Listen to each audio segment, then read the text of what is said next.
Hey, this is Dan with Zebra, and I'm going to show you how to use the mobile PDF printing feature from your iOS or Android device.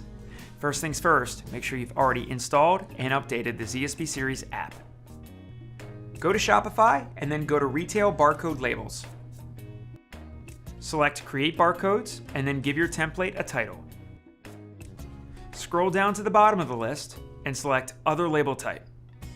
From the paper brand drop-down list, select Zebra. Then select the paper code drop-down list and find ZSB-LC6. Check the information you want to appear on the label, and when you're done, select Create Template. Select Print Labels, pick the product you want the label for, and then add it.